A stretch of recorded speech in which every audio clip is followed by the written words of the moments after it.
ఒక మిక్సీ గిన్నె తీసుకొని అందులోకి కొబ్బరి ముక్కలు వేసుకుందాం. ఎండు కొబ్బరి అయినా పర్లేదు ఫ్రెండ్స్, పచ్చి కొబ్బరి అయినా పర్లేదు. కొబ్బరి వేసుకుంటే బాగుండిద్దని, ఏదైనా మీ ఇష్టం. అందులోకి 1 స్పూన్ ఉప్పు, సాల్ట్ కొంచెం సరిపడా వేసుకోవాలి. మళ్ళీ 1 స్పూన్ కారం, 1 స్పూన్ కానీ 1.5 స్పూన్ కానీ మీ ఇష్టం. మీకు అవైలబుల్గా ఉంటే ఏదైతే మీరు తినే బట్టి వేసుకోండి. 1 అర స్పూను పసుపు కూడా అంతే. ఎక్కువ వేసుకుంటే పసుపు కలర్లోకి ఉండిద్ది, సో అర స్పూన్ సరిపోయిద్ది. 1 స్పూన్ ధనియాల పొడి వేసుకుందాము. మిక్స్ చేసుకుందాము. ఈలోపు కొంచెం వేరుశనగ పప్పులు కూడా వేసుకుందాము. వేసుకొని ఫైన్గా మిక్సీ చేసుకుందాము. చూడండి ఫ్రెండ్స్, ఇలా కట్ చేసుకొని దొండకాయ ముక్కలు పెట్టుకొని నూనె తీసుకొని బాండీలో నూనె వేసుకుందాం. బాగా వేపుకుందాము. వేపుకొని తీసేసుకొని ఆ నూనె అలాగే ఉంచి తిరమాత గింజలు, ఆవాలు, జీలకర్ర వేసుకుందాము.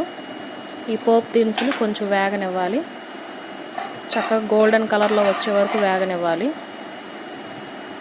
చూడండి ఎంత గోల్డెన్ కలర్లో వచ్చింది. ఇప్పుడు ఆనియన్స్ ముక్కలు వేసుకుందాం. మనం చక్కగా ఇలా వేగితే బాగుండిద్ది తినేటప్పుడు కూడా. ఆనియన్స్ వేసుకుందాం. ఆనియన్స్ కూడా వేసుకొని కలయి తిప్పుకోవాలి ఒకసారి. చూడండి చక్కగా ఇవి కూడా కొంచెం గోల్డెన్ కలర్లోకి రావాలి. చూడండి ఫ్రెండ్స్, వచ్చేసినాయి గోల్డెన్ కలర్లోకి. అలా గోల్డెన్ కలర్లోకి వస్తే బాగుండిద్ది. ఆనియన్ ముక్క కూడా వేగిద్ది. ఈలోపు మళ్ళీ మనం ఈ బెండకాయ ముక్కలు వేసుకుందాం. వేసుకొని ఒకసారి కలయి తిప్పుకోవాలి. మూత పెట్టకుండా వేపుకోవాలి ఫ్రెండ్స్. మూత పెడితే ఏంటంటే జిగురు వచ్చేసిద్ది మనకి. మూత అనేది పెట్టొద్దు. బెండకాయ ముక్కలు కట్ చేసుకుని సరే కొంచెంసేపు ఫ్యాన్ కింద పెట్టాలి. కొంతసేపు అవి ఆరితే. చూడండి ఫ్రెండ్స్ అలా వేగిపోయినాయో. ఇప్పుడు మనం వేసుకుందాం. మనం ఇందాక గ్రైండ్ ఆడుకున్న మిక్సీ వేసుకొని ఒకసారి కలయి తిప్పుకుందాం. ఇంకా మనం ఏం వేయవసరం లేదు ఫ్రెండ్స్, ఎందుకంటే ముందుగానే మనం మిక్సీ గిన్నెలో వేసేసాం కాబట్టి మనం ఇంకేం వేయవసరం లేదు. దీంట్లో వేసి కానీ రుచికి తగ్గట్టు కొంచెం ఉప్పు చూసుకోండి, సరిపోయిద్ది.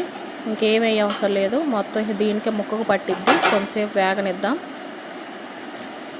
కూర అయ్యే వరకు మూత అనేది పెట్టొద్దు. మూత పెడితే జిగురు వచ్చేసిద్ది ఆవిరికి. ఇప్పుడు మనం వేరుశనగ పప్పులు ఉన్నాయి కదా, అవి వేసుకుందాం.